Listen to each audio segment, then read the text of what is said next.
시청자 여러분, 그동안 주 안에서 평안하셨습니까? 벌써 13번째 우리 요한계시록을 공부하는 시간입니다. 사도 요한은 성령 안에 이미 미래의 세계에 들어가서 2000년 전에 이미 앞으로 주님이 공중에 오실 때 휴거될 성도들의 자리에 들어가서 영 안에서 하나님의 보호자를 본 것을 이렇게 4장 이하에 계속해서 말씀하고 있습니다. 이 하나님의 나라는 우리 육안으로 보이지 않지만 그러나 실제하는 장소입니다. 우리 육신이 살고 있는 이 지구상에 있는 모든 물질계를 우리가 실제로 눈이 열린 사람은 볼 수 있듯이 하나님의 나라도 성경 말씀 안에 영적인 그 나라가 그해져 있고 마치 이 지구상 아름다운 경치보다도 더 멋있는 모든 광경들이 다 기록되어 있다는 것을 우리가 알아야 됩니다. 그래서 하나님께서는 이제 예수 그리스도를 영접하고 거듭난 성도들은 이미 영적으로 하나님의 나라 안에 들어가 있고 그 하나님의 나라는 우리가 육신으로 사는 동안에 지금 우리 안에 있다고 사도 바울이 로마서 14장 17절에 그렇게 말씀하고 있습니다. 성령 안에서 의와 평강과 기쁨이라 희락이다 이렇게 이야기하고 있는 것을 압니다. 우리 계속해서 요한계시록 오늘 4장 4절부터 하나님의 나라, 저 셋째 하늘에 존재하는 하나님의 나라가 우리 육안으로 보이지 않아도 실질적으로 있는 것이고 앞으로 우리가 갈 것이라는 것을 분명하게 알 수 있어야 됩니다. 그래야만 참 소망을 가지고 살 수가 있습니다. 우리 주님께서도 요한복음 14장 보면은 너희는 마음에 근심하지 말라 하나님을 믿으니 또 나를 믿으라.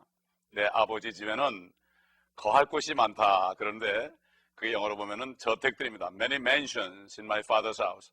내 아버지 집에는 저택들이 많다 이렇게 말씀하셨고 내가 가서 너희를 위하여 처소를 예비하러 가노니 내가 다시 와서 너희를 나 있는 곳에 다시 오게 해서 나와 함께 있게 하리라 이렇게 말씀하신 것을 우리가 기억을 합니다. 우리 하나님의 나라 여기에 관해서 요한계시록 4장 한 절을 먼저 한번 같이 읽도록 하겠습니다. 그 보좌에서는 번개들과 천둥들과 음성들이 나오고 보좌 앞에는 7 등불이 불타고 있었으니 그것들은 하나님의 7 영이라. 분명히 사도 요한은 하나님의 보좌를 가서 보았습니다. 7 등불, 그건 바로 하나님의 7 영이다 이렇게 말씀했습니다. 여러분 빌립보서 2장에 보면은 하나님께서 믿는 자 안에서 역사하신다고 그랬습니다. 빌립보 2장에 보게 되면은 너희 안에서 역사하시는 이는 하나님이시다 이렇게 말씀했습니다. 하나님 아버지께서 우리 안에 계셔서 그분의 기쁘신 뜻을 따라 우리를 사용하기를 원하신다 이런 말씀입니다. 그리고 또 성령께서도 구속의 날까지 우리 안에 계셔서 인치고 있다고 에베소 1장에 말씀하고 있습니다. 또 골로새 1장에도 보면은 사도 바울이 하나의 신비가 있는데 이것은 우리 안에 계신 그리스도시라. 바로 성부 성자 성령께서 믿는 자 몸 속에 거하고 계신다는 이 엄청난 신비로운 사실을 우리가 알아야 됩니다. 그러나 하나님께서는 우리 주님 예수님과 함께 또 7 영과 함께 지금 우리가 육안으로 볼 수 없는 셋째 하늘에 분명히 존재하고 있다는 사실을 기억해야 됩니다. 요즘에 보면은 인터넷을 보게 되면은 많은 우주 천체 물리학자들이 허블 망원경을 가지고 우주 2층천 두 번째 하늘을 사진을 찍어서 그 오묘한 광경들을 인터넷에 내는 것을 보고 저도 몇 번을 본 적이 있는데 아무리 망원경으로 봐도 하나님의 나라는 보이지 않습니다. 이거는 우리가 이 땅에 사는 동안에 영 안에서 볼 수 있고 실질적으로 우리도 휴거되어서 주님의 나라에 가게 되면 우리도 사도 요한처럼 모든 것을 눈과 눈으로 볼 수 있는 것입니다. 그런데 이 하나님께서 몸 안에 계시는 사람들이야만 하나님의 나라에 실제하는 것을 성경 말씀을 통해서 알 수가 있고 또 볼 수가 있고 믿을 수가 있다는 사실입니다. 그래서 사도 바울은 고린도전서 2장 14절에 이렇게 말하죠. 그러나 자연인은 하나님의 영의 일들을 받아들이지 아니하나니 이는 그 일들이 그 사람에게는 어리석게 여겨지기 때문이요 또 알 수도 없나니 이는 그 일들이 영적으로만이 분별되기 때문이니라. 다시 말해서 한 번 어머니 뱃속에서 태어난 사람은 물속에서 태어난 사람은 이 사실을 알 수 없습니다. 그러나 우리 주님께서 니고데모에게 내가 진실로 진실로 내게 말하노니 사람이 거듭나지 아니하면 하나님의 나라를 볼 수 없다, 이렇게 말씀한 것처럼 성령으로 거듭나야만 알 수가 있습니다. 여러분 중에 아직 거듭나지 않은 분이 있습니까? 영이 죽어서 태어났습니다. 모든 사람은 죄 때문에 그렇습니다. 그렇기 때문에 그 죄를 다 담당하시고 십자가에서 피 흘려 죽으신 그 예수 그리스도를 믿음으로, 참마음으로 믿음으로 영접할 때에 주의 영이, 그리스도의 영이 안에 들어가셔서 죽은 영을 살리시고 또 죽어가고 지옥으로 향하는 혼을 다시 천국으로 가게 하는 것입니다. 그렇기 때문에 우리는 이 사실을 알고 이 말씀을 듣는 순간에 아직까지도 이 말씀이 믿어지지 않는 사람이 있다면 주님 앞에 간절히 기도하시고 주님을 영접하시기 바랍니다. 그런데 실질적으로 이 지구상에도 모든 나라들과 도시들과 모든 위치들이 주소에 따라서 분명하게 존재하는 것처럼 성경을 보게 되면은, 자세하게 보게 되면은 하나님이 계시는 그 하나님의 나라, 즉 하나님의 보호자를 중심으로 해서 그 하나님의 나라가 어떻게 생겼고 어디에 있고 이런 것들이 구체적으로 들어있는 것입니다. 참 우리가 세상에 태어나서 이제 7살, 8살 되면은 초등학교에 가서 여러 가지 국어도 공부하고 자연도 공부하고 배웁니다. 다 모든 것이 보면은 이 물질계에서 어떻게 살아갈 것인가, 제일 먼저 배우는 게 더하기, 빼기, 곱하기, 나누기 아닙니까? 모든 물질계, 물질을 더하고 빼고 곱하고 나누는 이런 것들은 많이 배우고 익숙해 있고, 또 이런 것들을 모르게 되면 우리가 세상에 나가서 구실할 수 없기 때문에 많은 돈을 들이고 시간을 들이고 밤잠을 못 자면서 공부하는 것을 우리가 볼 수가 있습니다. 마찬가지입니다. 이제 성령으로 거듭나서 하나님의 나라에, 영적인 나라에 이미 들어간 사람은 앞으로 우리가 들어갈 그 나라에 관해서 성경에 기록된 것을 미리 봄으로 말미암아 공부를 해야 됩니다. 그래서 요한복음 5장 29절 보면은 주님께서 그랬죠. 성경을 상고하라 그랬습니다. 성경을 공부하라. 그냥 공부가 아니라 서치하라, 상고하라 그랬습니다. 너희가 영생이 있는 줄, 이 성경에 영생이 있는 줄 알미니라, 이렇게 말씀했습니다만은 주님께서 말씀하시기를 바로 성경은 나에 관하여 말한 것이다. 바로 주님에 관하여 말한 것이라면은 주님이 계시는 하나님의 나라에 관하여 우리가 아는 것입니다. 그래서 디모데전서 2장 4절에 보면은 하나님께서는 모든 사람이 구원을 얻고 또 진리의 지식에 이르기를 원합니다. 진리는 바로 하나님의 말씀입니다. 하나님의 말씀 속에 있는 하나님의 나라를 구체적으로 우리가 창세기 1장부터 요한계시록 22장 마지막 절까지 있는 말씀을 통해서 보아야 되겠는데, 오늘은 특별히 우리가 욥기라든가 시편에 있는 말씀 속에 하나님의 나라의 위치와 그 모양, 이 여러 가지 기록된 말씀을 우리가 몇 가지만 보도록 할 테니까 여러분의 집에서 시편을 읽으시고 욥기를 읽으시면서 하나님의 나라에 관한 그 구체적인 지식을 한번 가지시고 확실하고 구체적인 믿음 안에서 이 땅에서 나그네와 순례자의 삶을 하시는 여러분 되시기를 간절히 바라겠습니다. 특별히 욥기는 창세기보다도 먼저 쓰여진 말씀입니다. 그러므로 가장 성경에서 먼저 쓰여진 말씀이고, 이 말씀 속에는 모든 것이 다 들어있습니다. 이 과학자들이 아직 발견하지 못한 것들이, 모든 비밀들이 다 들어있습니다. 얼마나 감사합니까? 하나님의 거듭난 자녀들에게는 이것이 계시되어 있기 때문에 우리가 몇 가지 말씀을 통해서 오늘 한번 살펴보도록 하겠습니다. 우리 다 같이 욥기 26장을 한번 펴보시면 여러분 화면에 나옵니다. 그 7절과 9절과 10절의 말씀을 보겠습니다. 7절을 보게 되면은 그는 북쪽을 빈 자리에 펼치시고 땅을 허공에 매다시는도다. 빈자리를 북쪽에 있다. 분명히 하나님의 보호자가 북쪽에 있다고 되어 있고 땅을 허공에 매달았다. 그렇지 않습니까? 이 지구가 허공에 매달려 있지 않습니까? 별처럼. 그 다음에 9절에 보게 되면은 그는 그의 보호자의 앞을 붙드시고 그 위에 그의 구름을 펼치시는도다. 하늘구름을 타고 주님이 오신다고 요한계시록 1장에 말씀했죠. 하늘구름, 우리가 지금 1층천에 보는 그러한 물기 있는 구름이 아니라 하늘구름입니다. 그리고 10절에 보게 되면은 그가 물들을 경계로 두르시니 낮과 밤이 끝나는 곳까지라. 결국 낮과 밤이 끝나는 곳까지가 뭡니까? 태양계를 얘기하죠. 우리가 볼 수 있는 태양계. 그러나 태양계 너머에 은하계가 있습니다. 성단이 있습니다. 여러 천체가 있습니다. 그 위에 소위 사도와리 갔다 온 셋째 하늘이 있는 것입니다. 그 다음에 우리 또 욥기 37장 18절과 22절 한번 보시게 되면 또 여러분 놀라운 사실을 발견할 것입니다. 당신이 그분과 함께 단단하고 부어 만든 유리 같은 하늘을 폈느뇨. 아름다운 날씨가 북쪽에서 오나니 두려우신 위험이 하나님께 있도다. 또 북쪽이 나옵니다. 여러분, 전체 북극성은 자리가 변하지 않죠? 다른 별들은 움직이지만 북극성만은 북박의 별이라고 배웠습니다. 제가 어릴 때 초등학교 때 배운 기억이 납니다. 그때는 그 뜻을 몰랐는데 북쪽은 고정되어 있다는 사실을 우리가 알아야 되고, 성경에 보게 되니까 북쪽에 바로 하나님의 보호자가 있다는 이 암시를 성경 말씀을 통해서 하고 있는 것을 봅니다. 바로 북쪽이 하나님과 관련되어 있다는 것을 우리는 알 수 있어야 되고, 단단히 부어 만든 유리 같은 그러한 강하고 단단한 그 덮개가 있다는 사실을 볼 수 있기 때문에 아무리 천체 망원경으로 봐도 셋째 하늘 하나님의 보호자는 볼 수 없다는 것을 우리가 여기서 알 수가 있고, 이 욥기를 통해서 우주의 형성과 기초 및 구조에 관한 모든 정보를 우리가 얻을 수가 있습니다. 여러분, 욥기를 잘 읽어보시기 바랍니다. 그래서 또 욥기 38장 30절을 보게 되면은 물이 돌로 된 것처럼 감추어졌고 깊음의 표면은 얼어있도다. 물이 돌처럼 얼어있으니까 이게 얼어있는 거죠. 그렇지 않습니까? 우리가 비행기를 타고 다니는 몇만 피트 상공만 올라가도 엄청나게 춥습니다.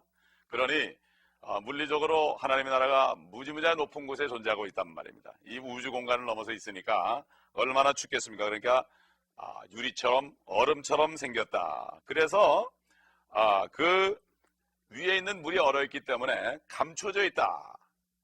이 대서양이나 태평양 같은 물은 감춰진 게 아니죠. 물은 저기 위에 있습니다. 여러분, 창세기 1장 2절 보면은 깊음의 표면이다 하는 말이 나오죠. 그 깊음이라는 것은 하나님의 보호자 앞으로 펼쳐져 있는 그 유리 같은 그러한 얼어있는 물을 얘기하는 것입니다. 그래서 창세기 1장 6절로부터 9절에 보게 되면 이 궁창 위에 물이 있고 궁창 아래 물이 있다. 그래서 이 우주는 아주 평평하고 굉장히 넓은데 공간인데 거기 별들도 있고 해와 달과 또 은하들, 별자리들, 또 성단들, 성운들, 우리가 육안으로 볼 수 없는 것들, 지금 과학자들이 많이 연구해내고 있습니다. 이런 것들을 우리가 볼 수가 있습니다. 그래서 또 다시 우리가 욥기를 이제 지나서 잠깐 욥기는 접어두고 시편을 한번 가서 몇 군데만 보겠습니다. 다 볼 수 없고 시편 148편 1절을 한번 보겠습니다. 우리가 많이 읽던 말씀입니다. 제가 한번 읽어보겠습니다. 너희는 주를 찬양하라. 너희는 하늘들에서부터 주를 찬양하며 높은 곳에서 그를 찬양하라. 너희 하늘들의 하늘들과 하늘들 위에 있는 너희 물들아 그를 찬양하라. 이렇게 기록되어 있습니다. 그리고 시편 148편 6절에 보게 되면은 그가 또한 그들을 영원무궁토록 세우셨으며 폐기치 못할 법령을 세우셨도다. 여기 보면은 하늘들의 하늘들아, 하늘들의 하늘들아. 이 하늘이 세 가지가 있습니다. 우리가 육안해 볼 수 있는 대기권이 1층천이고 그 다음에 우주 공간이 2층천, 우주 공간을 넘어서 있는 것이 바로 세 번째 하늘, 하늘이 세 개 있죠. 그래서 하늘들아 그랬습니다. 그래서 사도 바울은 고린도후서 12장에 보게 되면은 그 자신이 실질적으로 그 셋째 하늘, 바로 셋째 하늘을 낙원이라고 그랬죠. 우리가 소위 말하는 하나님의 나라를 낙원이라고 합니다. 우리 예수님께서도 십자가에서 이제 임종하시기 얼마 전에 한쪽 편에 있는 강도가 주여 주의 왕국이 주의 나라가 임하실 때 나를 기억하소서 이렇게 말씀하니까 그 회개를 하면서 주님을 부를 때에 주님께서 내가 진실로 내게 이르노니 네가 오늘 나와 함께 낙원에 있으리라. 여러분, 바로 예수님이 하나님으로서 내 죄 때문에 이 땅에 오셔서 내 죄를 위해서 십자가에서 피 흘려 죽으신 사실을 내가 지금 믿는 순간에 주님을 전심으로 부르게 되면 나의 과거가 어떤 일이 있었든 간에 참 형편없는 죄인이었고 사람을 죽인 일까지 있을지 몰라도 주님을 부르는 순간에 그 모든 죄가 예수 그리스도의 보혈 때문에 다 용서를 받고 주님께서 여러분에게 동일한 말씀을 하시게 되고 주님이 여러분 안에 들어오실 것입니다. 엄청난 은혜 아니겠습니까? 너무나 쉽고 값없이 주는 은혜입니다. 그러나 많은 사람들은 내가 좀 의로워지려고 합니다. 그러나 성경에 이사서 64장에 보게 되면 사람의 의는 더러운 걸레 같다고 그랬습니다. 여러분, 걸레라는 것은 아무리 빨아도 냄새가 납니다. 인간이 아무리 내가 선을 행해도 냄새를 납니다. 그렇기 때문에 우리는 그런 존재라는 걸 깨닫고 아예 애초부터 하나님의 피가 아니고서는 내가 의인이 될 수 없다는 사실을 내가 깨닫고 주님 앞에 나올 때 주님께서는 여러분을 받아주시고 여러분 안에 영원한 생명을 주실 것입니다. 여러분, 히브리서 3장에 보면은 하나님께서는 그 능력의 말씀으로 만물을 붙들고 계신다 그랬습니다. 이 하나님의 말씀, 신구약 66권의 말씀이 능력입니다. 창조의 말씀입니다. 바로 하나님의 말씀은 일단 하나님이 말씀하시면 그 말씀대로 됩니다. 이게 바로 없는 것을 생기게 하시는 말씀입니다. 그렇기 때문에 그 예수 그리스도를 영접하는 자, 그 아들의 이름을 믿는 자에게 하나님의 자녀가 되는 권세를 줬다. 이건 하나님의 말씀이기 때문에 그대로 되는 겁니다. 인간의 지식으로는 이해가 안 갑니다. 그렇기 때문에 자연인은, 거듭나지 못한 사람은 하나님의 일을, 영적인 일을 깨달을 수 없습니다. 그러므로 여러분은 거듭나셔야 됩니다. 아직까지 교회를 다니시면서 거듭나신 일이 없으시다면, 오늘 이 시간에 여러분이 거듭나신다면 이 놀라운 하나님의 나라를, 성경 말씀을 읽을 때 여러분이 알 수 있습니다. 거듭나지 않으면 아무리 유능한 과학자라 할지라도 성경을 봐도 알 수가 없습니다. 그러나 낯 높고 기억자를 모르는 무식한 사람일지라도 예수 그리스도를 영접하고 성령으로 거듭나면 성경 말씀을 알 수가 있습니다. 영적인 것은 영적으로만 분별하기 때문입니다. 시편 148편 8절에 여러분 한번 찾아보시기 바랍니다. 이 말씀이 준비가 화면에는 안 됐지만은 이 말씀을 여러분이 148편 8절을 보게 되면 이런 말씀이 있습니다. 불과 우박과 또 눈과 안개들아, 그의 말씀을 이행하는 폭풍아, 그들로 주의 이름을 찬양케 할지니. 여러분, 하늘에 있는 많은 불과 우박과 눈과 안개, 이런 또한 그 하나님의 말씀을 이해하는 폭풍, 때로는 하나님의 말씀을 순종하지 않는 그러한 패역한 민족들에게는 폭풍을 일으켜서 하나님께서는 또 심판도 하시고 그러죠. 그렇기 때문에 이 모든 천하 만물들은 물질계는 하나님의 말씀에 순종한다는 것을 여기에 말씀하고 있는 것입니다. 어느 날 이제 예수 그리스도가 하늘에 나타나셔서 사랑하는 하나님의 자녀들의 이름을 한 사람 한 사람 부르게 되면은 그 이름을 듣는 사람들은 네 대답하는 순간에 고린도전서 15장 마지막 부분에 있는 것처럼 우리가 눈 깜짝하는 순간에 호련히 변화되어서 우리가 구름 속으로 이끌려서, 데살로니가전서 4장에 있는 것처럼 구름 속으로 이끌려서 공중에서 주를 만난다고 그랬습니다. 지금 미국 나사에서 정기적으로 우주여행을 하는 그러한 우주왕복선은 엄청난 돈이 들어가고 또 연구가 들어가고 큰 물질이 들어갑니다. 그래서 그거 하나 만드는데 잘 알지 못하지만 엄청난 참 우리가 상상할 수 없는 천문학적 그러한 물질이 들어갑니다. 그러나 이 물질계가 하나님의 나라로 갈 수 있는 길이 없습니다. 아무리 참 하나님 만든 인간이 발견한 과학이 위대할지라도 하나님의 보좌까지는 뚫고 올라갈 수가 없습니다. 그렇기 때문에 옛날에 챌린저라는 그러한 우주선이 올라가다가 폭발했습니다. 인간은 지금 우주를 정복할 때가 아닙니다. 아직까지 하나님께서 허락하지 않았습니다. 이 지구 외에는 하나님이 살도록 허락된 곳이 없습니다. 그러나 이 과학자들이 교만해서 어찌하든지 이것을 증명하고 지구 위에서 살 수 있는 곳을 만들기 위해서 지금 몸부림치지만 결국은 성경은 그럴 수 없다고 말하고 있고, 창세기 11장에 바벨탑을 쌓았던 그러한 니브롯의 자손들을 하나님께서 흩으신 것처럼 앞으로 조만간 주님이 오셔서 이 모든 것을 흩으실 것입니다. 성경은 분명히 우리에게 증거하고 있는 것입니다.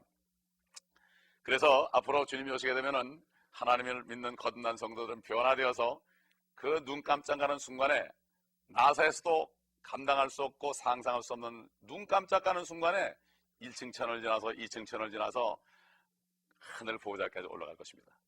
여러분 기억나십니까?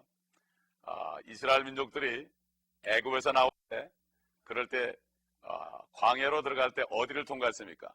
바로 광야를 통과할 때 홍해를 통과했습니다. 광야에서 애굽에서 나와가지고 광야로 들어가기 전에 홍해를 쫙 통과했습니다. 남자만 60만이 결국 분야제까지 합하면은 수백만이 되지 않겠습니까? 그 수백만의 행렬이 홍해 밑바닥 마른 땅을 행진을 해서 그 수많은 사람들이 물벽을 이루는 사이를 통과를 해가지고 거기를 지나갔습니다. 애국 군대들이 따라왔지만 결국 그들은 다 물에 수장되고 이스라엘 민족들은 한 사람도 남김없이 다 구원을 받았고, 그 다음에 애국 병사들은 다 수장됐습니다. 어떤 캐나다에 있는 고고 인류학자, 그분이 크리스찬인데 그분이 실질적으로 홍해를 통과한 그 지역을 가서 잠수부들을 들여보내서 그 아래를 찍어봤더니 아직 그 안에 옛날 애굽 바로 왕이 몰던 그 군인들이 몰던 그 병거에 바퀴들이 아직도 사진에 찍힌 것을 제가 보고 자 깜짝 놀랐고, 뭐 놀랄 것도 없죠, 사실이니까. 이런 것을 보았습니다. 또 하나님의 백성들이 여호수아를 통해서 요단강이 갈라지면으로 가나안 땅에 들어갔습니다. 바로 이 가나안 땅은 우리가 앞으로 갈 하늘에 있는 하나님의 나라의 모형이죠. 여호수아는 바로 예수와 바로 예수 그리스도의 모형입니다. 마찬가지입니다. 예수 그리스도가 나타나시면 우리가 그분을 따라서 이 우주 공간의 엄청난 물을 통과해서 유리바다를 통과해서 우리가 올라갈 것임을 우리가 알 수가 있습니다. 이 얼마나 멋진 소망이며 광경입니까? 그래서 시편 48편 2절에 보게 되면은 이런 말씀이 있습니다. 우리 다 같이 화면을 보시죠. 북편에 있는 위대한 왕의 도성 시온산은 그 자리 잡은 곳이 아름다우며 온 땅의 기쁨이니 그렇습니다. 여러분, 시온산 하늘에서 이루어진 것처럼 땅에서 이루어집니다. 하늘의 새 예루살렘이 있는 것처럼 땅에 예루살렘이 있습니다. 히브리서 12장에 보면 하늘에 시온산이 있다고 그랬습니다. 마찬가지로 땅의 시온산은 시편에 보게 되면 시편 73편에 가보게 되면 시온산은 바로 유다지파라고 그랬습니다. 바로 왕의 족속에 나는 유다지파 시온산, 그것이 바로 예루살렘입니다. 그렇기 때문에 원래 시온산의 실체는 하늘 보좌에 있다. 근데 그것이 바로 북편에 있는 위대한 도성 시온산이다. 우리가 복음성가로 많이 부르죠. 북쪽에 있는 시온산 우리의 도성일 때 싱 할렐루야 하는 그런 찬송도 많이 불렀습니다만은, 여러분 그게 그냥 있는 찬송이 아니거든요. 여러분, 이것은 실제 존재하는 하나님의 나라입니다. 우리가 갈 곳입니다. 그러므로 우리는 이 땅을 유랑하는 자들이 아니고 우리는 이 땅을 순리하는 사람들입니다. 갈 곳이 없는 사람은 유랑한다고 그럽니다. 참 비참하죠? 그러나 우리는 유랑하는 게 아니라 순리하면서 여기 오늘은 이곳 내일은 저곳 추복음 전하리 영원히 썩지 않은 하나님의 나라를 증거하기 위해서 우리가 순례자라고 성경은 말씀하고 있는 것입니다. 그런데 이 성경에 보면은 이사야서 10장에 보면은 루시퍼라는 존재가 납니다. 너 아침의 아들 루시퍼야. 근데 우리 옛날 우리 한국 성경이 번역을 할 때 그 루시퍼 자리에다가 계명성을 집어넣습니다. 참 그 아까운 얘기죠. 그걸 잘못 집어넣었죠. 계명성은 예수 그리스도인데, 새벽별인데 거기다가 루시퍼, 바로 사탄의 자리에다가 예수님을 집어넣습니다. 여러분 이것을 잘 아셔야 됩니다. 그래서 북편에 있는 회중에 앉을 것이다. 내가 북편에는 내가 하늘에 올라가서 북편에 있는 그러한 회중의 산 위에 앉으리라. 결국 이 사탄이는, 루시퍼는 결국 덮는 그룹이었는데, 보호자를 덮는 그룹이었는데, 높은 존재였는데 그가 교만해서 하늘에 올라가서 그가 하나님과 같아지려고 하다가 결국 떨어졌습니다. 이 사탄이는 하나님의 보호자를 그렇게 탐하고 있습니다. 그러나 우리 예수 그리스도를 영접하고 하나님의 자녀가 된 사람들은 이제 앞으로 우리는 그곳에 갈 것입니다. 그러나 사탄이는 그것을 탐하다가 지옥까지 떨어졌습니다. 우리 4장 5절을 마지막으로 보겠습니다. 그 보호자 위에는 번개들과 천둥들과 음성들이 나오고 보호자 앞에는 7 등불이 타고 있었으니 그것들은 하나님의 7 영이라.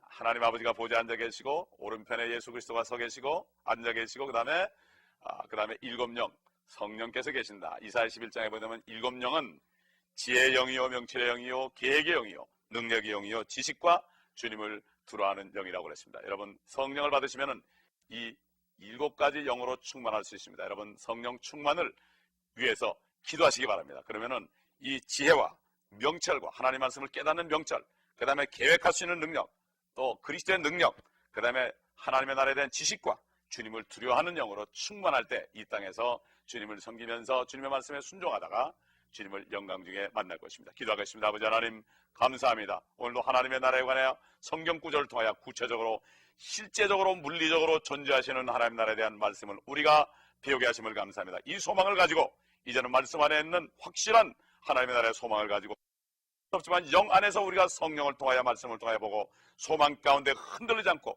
경고하며 흔들리지 않으며 주의 일을 넘치게 함으로 헛되지 않은 삶을 살 수 있도록 한 분 한 분을 축복하시옵소서. 특별히 오늘 주님을 부른 아버지 심령들을 축복하시고 주님께서 귀한 목자들과 교회에게 인도하셔서 저들이 잘 신앙생활하다 주님 만날 수 있도록 인도하여 주시옵소서. 우리 구주 예수 그리스도 이름으로 기도드리나이다. 아멘.